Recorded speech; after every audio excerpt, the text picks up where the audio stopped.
Hi, this is the Weird Christian, you seekers of truth, and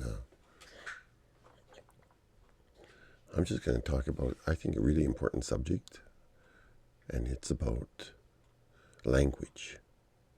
And the reason why it's so important is because it's being used in order to gaslight people rather than used for communication. And gaslighting is to control people. And we do it even with some people that don't really think that they're doing it. And it's when you redefine words so that it becomes confusing. And actually, a lot of times we use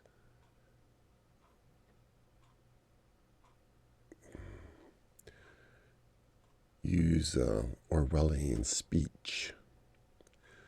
And I'm going to be talking about in the Christian church. We don't even realize it when we use these certain words, infallible, literal, infinite. We change the meaning, and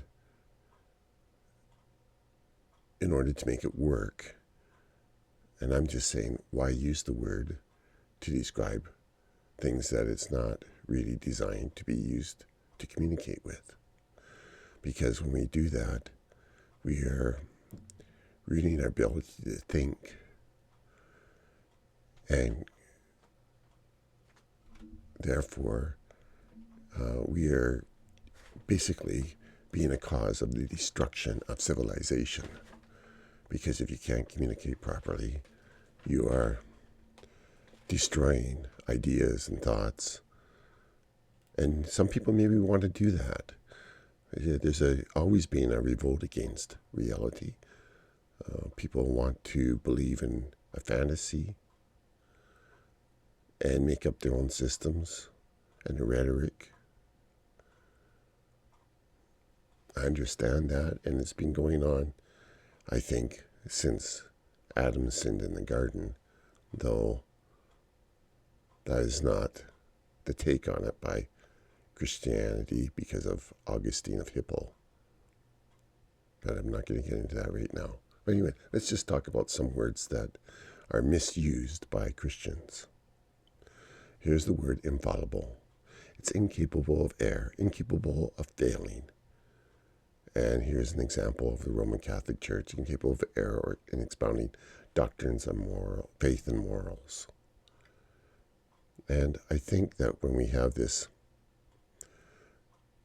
idea of infallibility, some people say the Bible is infallible. And that means no errors at all. Nothing that even looks like an error.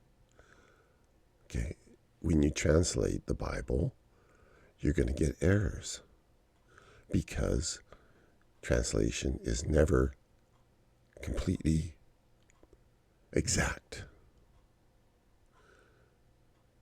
Especially when you're translating from an ancient culture to a new culture.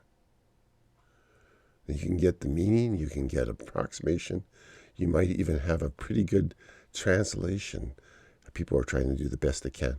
But when you say infallible, that means it has to be completely without error. That means that when a word is translated, let's say a word can be translated 3 different words, and we just translate it as one word.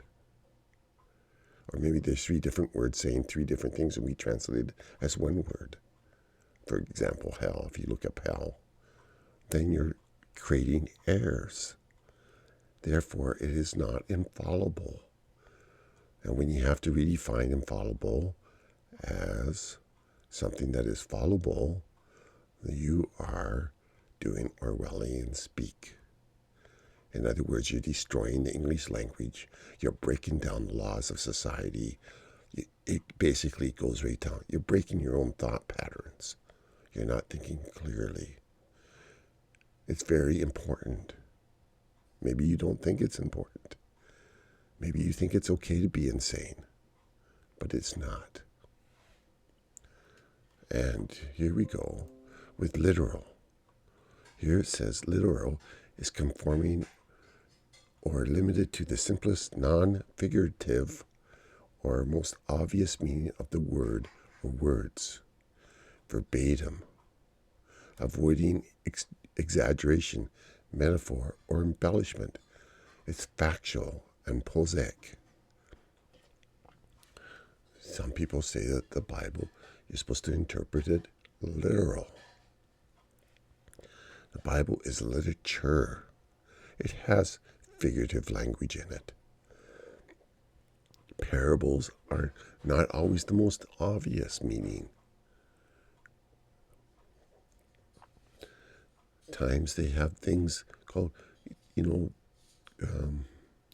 kingdoms become trees, and so it's not figurative. I mean, it's not literal. It's a language that has to be taken in context of the meaning of what's being said. When you call the Bible literal, you have to, most people, they say that you take it in context, but that's not what literal means. Literal doesn't mean that. So why use the word? I'll tell you why the word was used. It's because a person would say that their interpretation was the literal interpretation of the Bible. And if you disagreed with that interpretation, then you were against the Bible. That's what it was used for. It was used to misuse the Bible. They would do proof texts, and they would say that this is what it means, and that's the literal interpretation. Whether it was or not didn't matter, but it was just used as an argument. An argument they use all the time, even nowadays, for destroying language and winning arguments in rhetoric. For example, if you said something that we're not against the norms of society, and in queer theory, if you listen to James Lindsay, they would say, well, you are being a racist then. And you don't want to be a racist. And they would turn the word racism into something that it's not. But they just use that for an argument to quiet your opposition.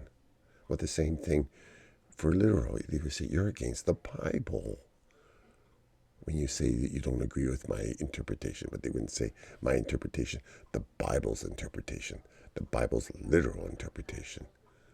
Therefore, you're bad. Okay. So this is why people may be not listening, but this is like fundamental stuff to keep society together, to glue together. Language is fundamental. And we start destroying language, which we do all the time in our churches when we say the Bible is to be taken literally, or the Bible is infallible. We're destroying language. We're destroying the word. We're destroying the meaning of words. Here's another one. Infinite. God is infinite. God is not infinite. He never revealed himself as infinite. Infinite is having no boundaries or limits, impossible to measure or calculate. Immeasurably great, boundless, existing beyond or greater than any arbitrary large value.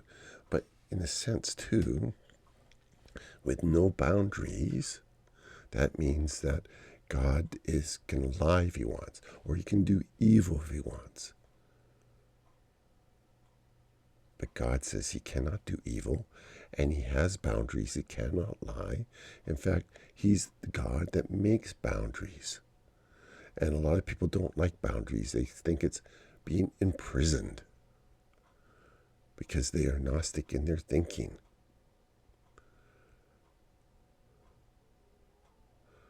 So when we use the word infinite, we'll say, well, yeah, he's infinite, but he just won't do that. That's because he's not infinite, and he never revealed himself as infinite in the Bible.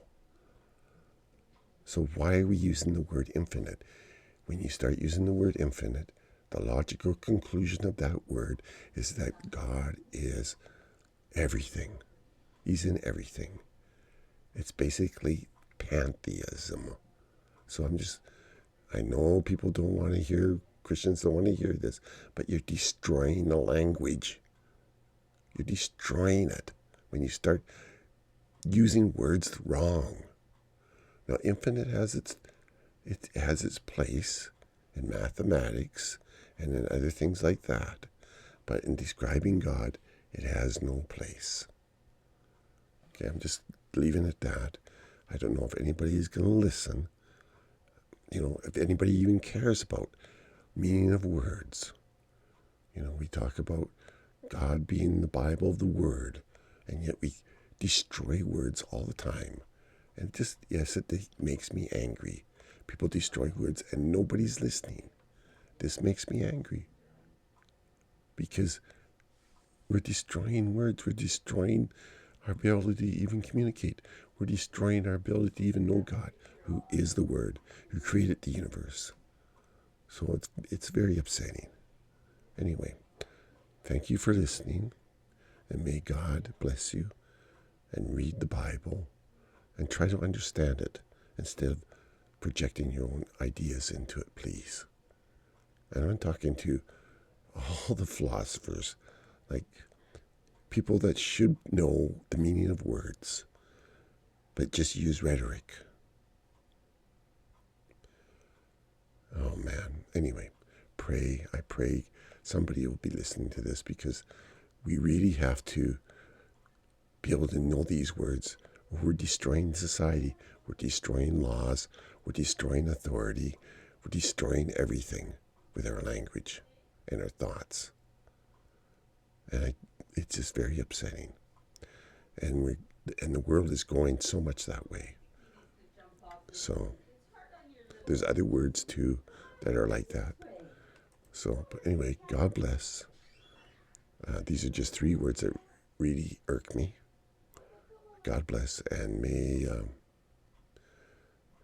you know peace of God, and ask for some wisdom. We need lots of it. So, God bless. Bye-bye.